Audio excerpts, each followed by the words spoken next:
Good morning, everybody. Welcome back to the Jack Homestead. I'm going to be spending most of my day in the kitchen again. Today, doing several things. One, I'm going to be making my own brown sugar. I just learned through a woman on YouTube, Becky from Acre Homestead. If you haven't watched her, you should check her out. I'm trying to make our own ingredients because a lot of the ingredients that we put into our food, has a lot of things that are not good for us. And Mr. Jack and I are getting older, so I'm trying really hard to make things a little bit healthier for us. But Christmas is coming, and I will be making lots of Christmas cookies. The grandkids have already said they can't wait to come and help make Christmas cookies. So I'm going to be needing a lot of brown sugar. Now, I do cook with brown sugar, especially like if I'm doing a ham or something like that. Thanksgiving, I'll be using brown sugar. So, it's super simple. I never realized it, but it's just basically regular white sugar and you add molasses to it. I do have molasses on hand. I forget what I just made, but I made stuff with molasses. Oh, my canned baked beans. So I do have molasses. I got organic, and sugar. It's just the cheap store brand sugar, but it's basically 1 cup of sugar to 1 tablespoon of molasses, and it's basically whatever you prefer. If you like a light brown sugar, you don't put as much molasses in. If you like a dark brown sugar, you put more molasses in. So it's basically just by your taste and what you would like. I'm going to try to get it kind of in between. But I want to make a good amount so that I am prepared when I'm ready to make my cookies and some of our dishes for Thanksgiving. So stay tuned. Okay, so I am going to start out with 4 cups of sugar and 4 tablespoons of molasses. See how much that makes for me, and I may make more if I think I need more. But here is 1 cup of sugar.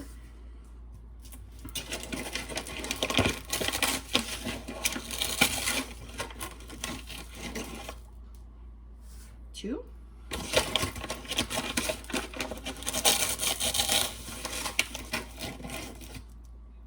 3,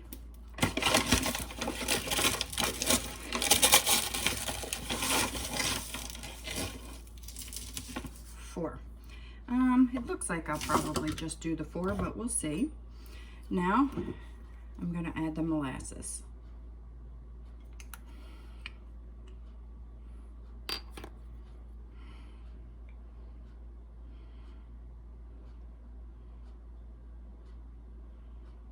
One, 2,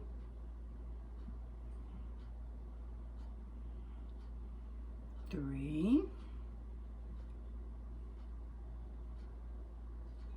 and 4, and we'll see how that is.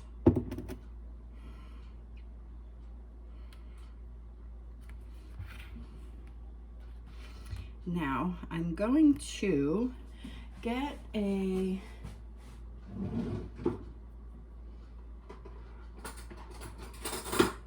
spoon. I will probably, you want to make sure that you're constantly, once you're mixing, you can use a mixer. I'm going to use a hand mixer, but you could use a regular mixer, or if you don't have a mixer, you can just probably use a whisk. But you want to make sure you have a spoon or spatula or something on hand, because the molasses is going to stick to the side once you're beating it, and you want to make sure that you don't have any clumps in your sugar. So now it's basically just mixing with the mixer.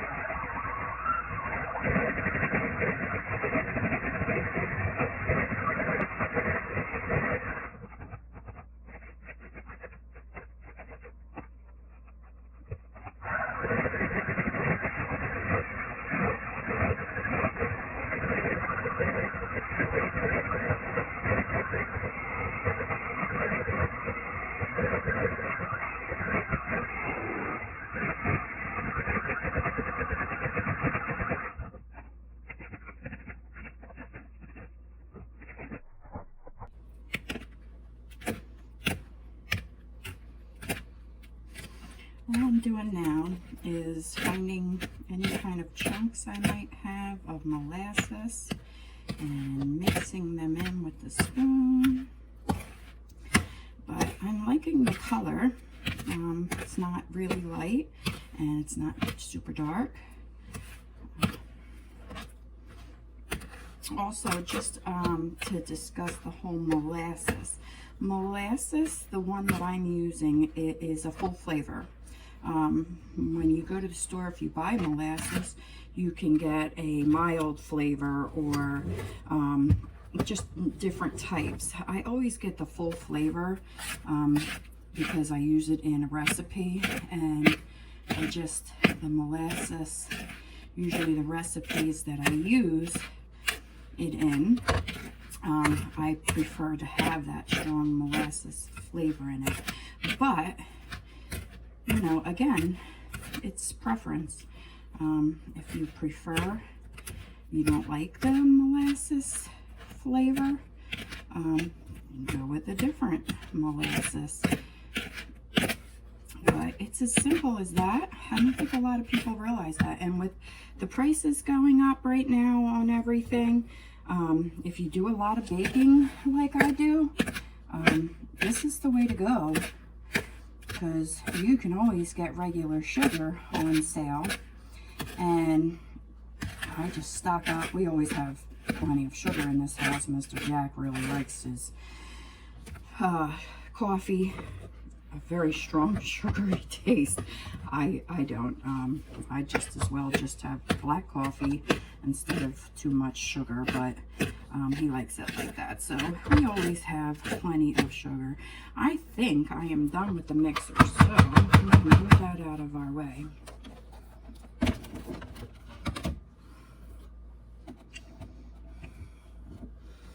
And see if I can put you up higher so you can see how it's coming along. So I am just giving it a nice stir. Make sure that I got any kind of molasses chunks out of there. If you see, like, you know, pieces of molasses in there, if you just squish it with the back of your spoon, it just melts right into the sugar. It's not like hard clumps. So after I do my major, oh, I don't know, what was that, maybe a minute or so of mixing with the mixer, then you just want to take your spoon and go through it to make sure you have everything well blended in there, because you don't want like a chunk of molasses in your recipe. I mean, maybe you do, but they're looking good. And again, I like this color. To me, it's like a medium. If you like the darker brown sugar, then you add more molasses. If you like a lighter brown sugar, then go lighter on your molasses. It's just preference, that's all. So what I will do, it looks like I'm just about done.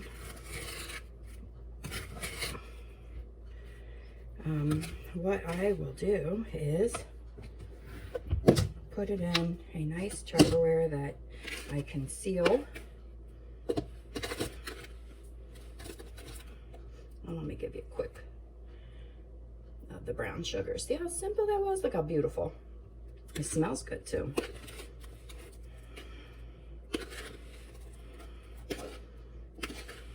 And again, don't panic. If you see you have molasses chunks or something, it will disintegrate into the sugar. It's no big deal. You just stir it in. So it looks like this container will be perfect for what I made. There it is. Make it in a light so you can see it a little bit better. There's the brown sugar. And it's as simple as that. I'm happy that you were here and that I could share this with you. Here's the lid that I use. It's a snap-on lid. And now it's good to go. It'll be ready whenever I need it. So what I'm gonna do is wash up what I just made dirty, clean up, and stay tuned because I'm coming back and I will be pickling some ring bologna. My kids love ring bologna. So I found some on sale at the grocery store the other day. So I picked up some and I'm gonna pickle some so that they can have it as a snack when they come for Thanksgiving. And that's another really easy recipe, so stay tuned. We're gonna make that. Also, I am going to check on my apple cider vinegar and give you an update on that. And we are going to puree some pumpkin today to get it ready to make some pumpkin desserts for Thanksgiving. I'm going to make a pumpkin pie. I'm hoping to make pumpkin roll, and I'm going to make some pumpkin biscuits for my dog too for Thanksgiving, or whoever wants to eat it, because it's all natural ingredients. People can eat it. Cats can eat it, dogs can eat it. So stay tuned for more recipes. Okay, welcome back. I sliced up our ring bologna, and I will post pictures of the ring bologna brand that I use. It's local to me where I grew up. And sliced it up. Now I did it long ways, but you could slice it up into slices if you would like. I'm using 2 quart-size jars. I prefer a wide mouth, but I only have one wide mouth. The other one is a regular. And once you put all of those slices in the jars, you want to mix up your liquid. First, I put in a tablespoon of crushed red pepper and a 1/4 teaspoon of salt. Divided that up into the 2 jars. And then I mixed up the brine, which is 1.5 cups of vinegar and 3/4 cup of water. Mix that up and pour that over top. Give it a good shake a couple of times. I did have to open the lids back up and add a little bit more vinegar because you want to make sure that you get the meat completely covered in the jars with the brine. And then it's as simple as that. Put a tight lid on, stick it in the refrigerator, and let it marinate for a good week. You could take it out every once in a while, shake it up. But you want to leave it in the fridge for a good week so that it marinates and gets a really good flavor to it. And then ours, it's about 2 weeks before Thanksgiving, Christopher? Yeah, it's about 2 weeks before Thanksgiving. So it's perfect timing. It will be ready for a nice treat at Thanksgiving time. I think my daughter, Brittany, will really love it. So I'm sure we will film for Thanksgiving, so we'll get a taste test going and see how a lot of our things are working out, and this will be one of them. I hope you enjoyed this, and stay tuned for more recipes today. Okay, welcome back to the Jack Homestead. I told you I would give you an update on our apple cider vinegar. Now, we started this I believe it was October 6th. So it has been a month. It's been at least 4 weeks. I'm probably going to let it sit at least another 4 weeks. But just to let you know the process, if you didn't see the original video, this is a 1/2 gallon jar. And when I made my applesauce and other apple products, I saved all of the peels and the cores. And I filled this jar about 3/4 of the way with the scraps of the apples. Then you want to fill the jar with vinegar. And I believe I added some sugar too. I can't for the life of me remember, but it was in a previous video. And then you cover it with, this is just a coffee filter and rubber bands. Now you stick it in a dark, cool place, which I have done. And what I do is every day I take it out, take the rubber bands off, take the cover off, and inside I just push everything down and give it a little stir. Now, why you want to do this is because it will produce mold in the beginning if you do not do that. All your scraps need to be below the liquid. Now, when it first started, it was a lot of scraps, so it kept popping up above the liquid. But since it's been a month, all of the scraps have pretty much got mushy and they're all pushed down below the liquid level. I wish we had smell-o-vision and you could smell this. Now, 2 weeks in to making this, it smelled like alcohol, which basically it was. It was pretty potent. And since then, since the 2 weeks, when I check it, you can really smell now the vinegar smell. So I would say it is definitely ready to use, this apple cider vinegar. What I plan on using it for is multiple things. You can use it in like your recipes or whatever, but it's good for my chickens and ducks. It's also good for cleaning. So this batch that I made this year is basically going to be for the chickens and cleaning. But next year I plan on making several. That way I can use it for cooking purposes also.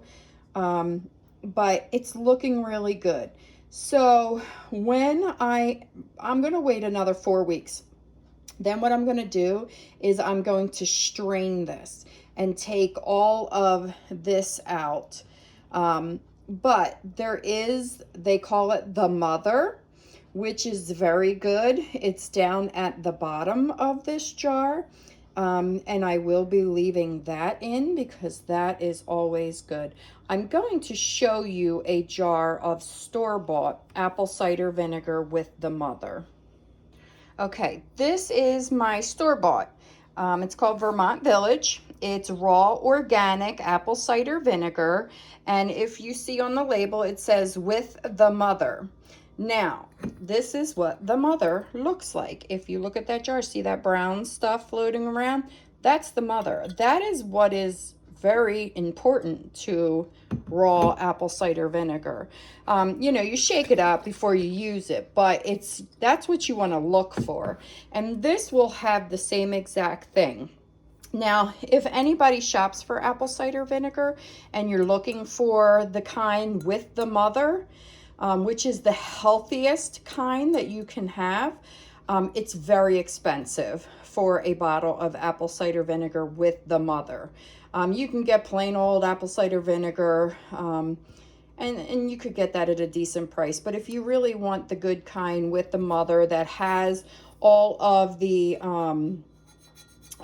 stuff in it that you want, that is extremely healthy for you, it's beneficial in many ways. This here will do the same thing, and all I did was make it out of scraps. So it, in the long run, will save me a lot of money. As you can see, I do use it, but this is going to save me in the long run. So I just wanted to show you. I know I did in a previous video. I don't remember which video it was. I'm sure it was probably the one when I was making the applesauce. But this is what it looks like. And every day you want to take this off, and you want to make sure that it doesn't, you know, everything is pushed down. If for some reason you were to get a little bit of mold to form at the top, now it won't because it is already turned into the vinegar. But in the beginning, if you do not push all of this down the jar, you will get a little bit of mold up here. that is no big deal, actually. You can scrape that off and still use this, but of course it's not pleasing to see mold on anything. So, but don't think that you ruined it. You just have to make sure every day that you're pushing it down. I never did get mold because every day I made sure I pushed everything down. And like I said, this has now been sitting for a month. So in another 4 weeks, I will use it and I will let you know how everything goes. Hi, welcome back. I want to try and see how it comes out. I grabbed one of my jars of canned pumpkin. I drained the liquid out. From what I understand, but this is a new for me and a first, so maybe I will be wrong and we'll have to come up with something new. But I'm going to puree this pumpkin. When I canned it, I had cut it up into chunks and it was already cooked, so it's nice and soft. My mom gave me a gift card to Target. And I don't know if it was for my birthday or what it was, but I went out and I bought this KitchenAid immersion blender, and it is like my favorite thing to use in the kitchen now. So I've been told that you can stick this right in the jar and that you can puree it right in the jar. So we are going to give it a try and see how it works.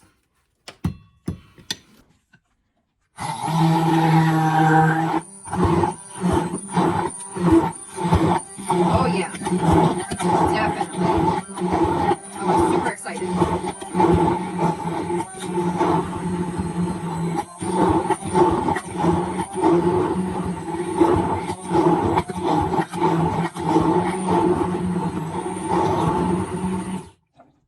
Oh, this turned out great. I love this gadget. This would have been a huge process where I would have had to put it into my blender or my food processor, and I would have made a humongous mess and would have had to clean everything. With the immersion blender, I'm sorry, that's probably very loud. Just trying to get it all off. All you do is this twists off and this gets washed, just this end. So it's much better than taking apart your blender and your blades and everything else and cleaning it. But I need to show you. It turned out awesome. It totally pureed the pumpkin. And now with this pumpkin, I can put it in the fridge and put a tight lid on it, and this will last up to 3 months. I do have several recipes that I am going to be needing the pumpkin puree, pumpkin pie, pumpkin roll. I have a pumpkin honey butter that I'm going to make. I have treats for the dogs. Like I said, I have a whole lot of stuff that I'm going to be making, so it'll be nice and handy. And again, I don't have to go to the store and buy any pumpkin puree or canned pumpkin. I have my own fresh from my garden and super simple to make, so you all should give it a try. It's really easy, and again, I highly recommend this KitchenAid immersion blender. It is the best. I've used it for numerous recipes, and it makes things very quick, easy, and efficient. And I think my next thing that I would like to purchase is a nice big KitchenAid mixer. They cost a whole lot of money, but that is on my wish list for the next thing to buy. But anyway, this meanwhile is a godsend. I absolutely love it. So thank you for giving it a try with us and seeing how this worked out. And this was a wide mouth jar, so that's why it was easy. I'm going to try it on a regular mouth jar and see if it fits in there. I'm not sure, but I hope so, because this was super simple. And I hope you come back and give us a thumbs up or a like, give it a try, subscribe, and we will see you later on the Jack Homestead. Hello, welcome back again to the Jack Homestead. I forgot to tell you all, for tonight's dinner, I am making a venison stroganoff.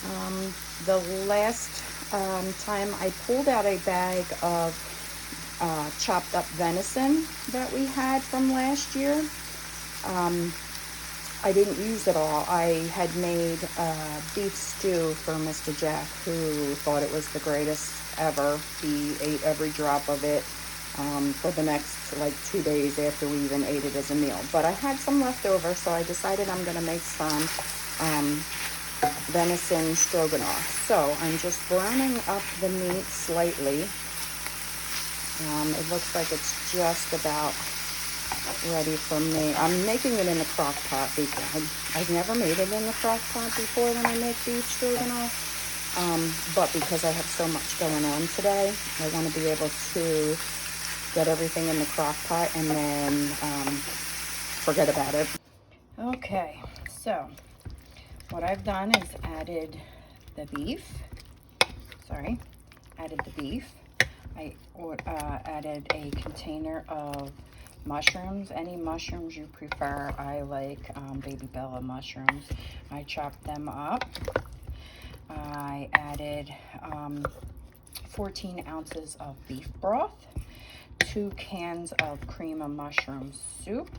I forgot to tell you, when I was browning the venison, I seasoned that with salt, pepper, garlic, and onion powder. I put 1 cup of onion, chopped up onion in here also, and a tablespoon of Worcestershire sauce also. And now I'm just stirring all of the ingredients. So basically it's the meat, mushrooms, and onions right now. And then as the gravy, it's the beef broth, Worcestershire sauce, your seasonings, of course.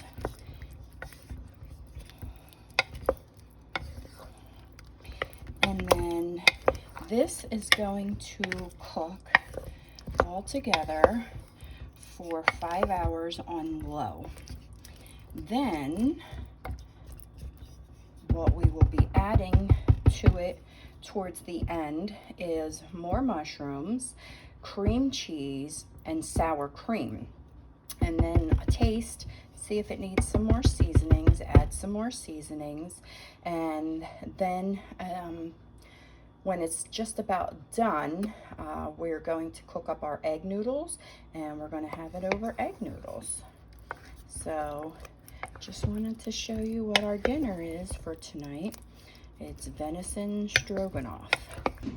Okay, it has been 4.5 hours, and I added 4 ounces of cream cheese, which is a half a block of cream cheese. Oh, we're fogging up. And a half a cup of sour cream. So that will cook for 30 minutes. Meanwhile, I'm going to go get the egg noodles together. And this will be delicious.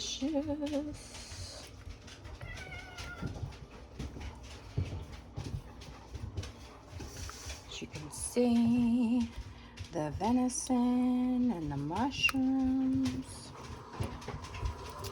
All right, I'm gonna put the lid back on so we can melt that cream cheese in there and that sour cream. And then when the noodles are done, we'll take another look at it, see how it's going.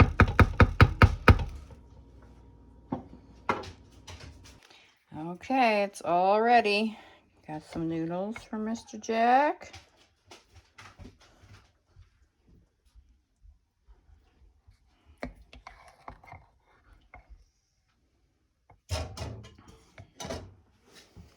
Some meat and some mushrooms.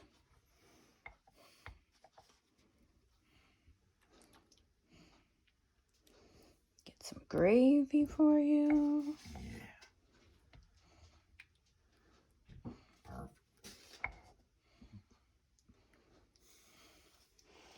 There you go, Mr. Jack. Mr. Jack? Yes. Mrs. Jack did another awesome job with the beef stroganoff. Actually, venison stroganoff. You can't, look at this. Look at this piece of meat here. You can cut it with a fork. Look at that. And you can't even taste the difference. It tastes just like beef. She did a really good job. Again, she's outdoing me. This is wrong. But I'm not going to complain because it's awesome. She keeps cooking like this, she's going to be spoiling me. Well, I'm glad you like it. Love you. Love you too.